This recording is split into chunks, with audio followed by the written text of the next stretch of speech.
আপনি কি জানেন দারুচিনি, কালো মরিচ, এলাচ এবং লবঙ্গ তৈরির কারখানায় কোন কোন প্রক্রিয়ার মধ্য দিয়ে যেতে হয়? এই মশলাগুলি কেবল খামার থেকে আসে না, বরং বড় বড় কারখানা থেকে প্রক্রিয়াজাত করার পরে আসে, যেখানে এগুলো তৈরি করা হয়। এবার ভাবুন, এই মশলাগুলো পরিষ্কার করা, শুকানো এবং তারপর পিষে ফেলার জন্য একটি সম্পূর্ণ দীর্ঘ প্রক্রিয়া জড়িত। দারুচিনি দারুচিনি আসলে একটি গাছের ছাল। এই গাছগুলো বেশিরভাগই দক্ষিণ ভারত এবং শ্রীলঙ্কায় পাওয়া যায়। একটি দারুচিনি গাছ সম্পূর্ণরূপে বেড়ে উঠতে বেশ কয়েক বছর সময় লাগে।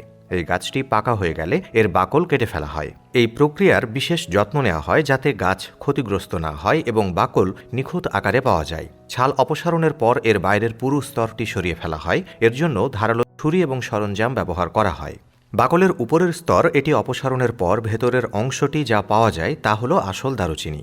এটি শুকানো সহজ করার জন্য ছোট ছোট টুকরো করা হয়। এরপরেই ছালের টুকরোগুলো রোদে শুকানো হয়। শুকানোর প্রক্রিয়াটি খুবই গুরুত্বপূর্ণ, কারণ এটি দারুচিনিকে তার বিশেষ সুগন্ধ এবং স্বাদ এনে দেয়। লবঙ্গ লবঙ্গ গাছটি দেখতে লিচু গাছের মতোই। এই গাছগুলি ঘন সবুজ এবং দেখতে খুব সুন্দর। যখন এই গাছগুলো বড় হয় তখন তাদের মধ্যে ছোট ছোট ফুল ফোটে। সময়ের সাথে সাথে এই ফুলটি ধীরে ধীরে লবঙ্গে পরিণত হয়। লবঙ্গ সম্পূর্ণ পাকা হয়ে গেলে সাবধানে ছেড়ে ফেলা হয়। এরপর সেগুলো রোদে ভালো করে শুকানো হয়। এই প্রক্রিয়ার মাধ্যমে লবঙ্গের সুগন্ধ এবং স্বাদ উভয়ই বৃদ্ধি পায়। শুকানোর পর লবঙ্গ প্যাক করা হয় এবং তারপর বিক্রির জন্য বাজারে পাঠানো হয়। কালোমরিচ কালোমরিচকে মশলার রাজা বলা হয়। এর স্বাদ মশলাদার আর বিশেষ সুবাস আমাদের খাবারকে এক ভিন্ন স্তরে নিয়ে যায়। কিন্তু কখনো কি ভেবে দেখেছেন কিভাবে কালো মরিচ জন্মানো হয় এবং কিভাবে এটি প্রস্তুত করা হয়? কালো মরিচ একটি লতায় জন্মায়। এই লতাটির বৃদ্ধি এবং সমর্থনের জন্য একটি বড় গাছ বা শক্তিশালী কাঠামোর প্রয়োজন হয়।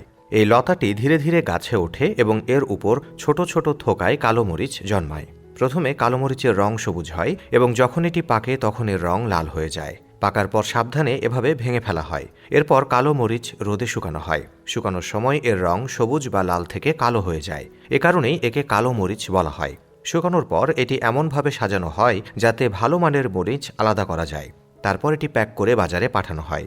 এলাচ আসলে এলাচ তৈরির প্রক্রিয়া ক্ষেত থেকে শুরু হয়। এলাচ গাছটি দেখতে হলুদ গাছের মতোই, তবে এর চেয়ে কিছুটা লম্বা। প্রতিটি গাছে প্রায় 2 থেকে 300 এলাচ থাকে। এলাচ সম্পূর্ণরূপে প্রস্তুত হয়ে গেলে এটি হাতে তুলে নেওয়া হয়। এরপর এলাচগুলো রোদে ভালো করে শুকানো হয় এবং শুকানোর পর এই এলাচগুলো গ্রেডিংয়ের জন্য পাঠানো হয়। এখানে ভালো মানের এলাচ আলাদা করা হয় এবং তারপর তা তুলে বাজারে পাঠানো হয়।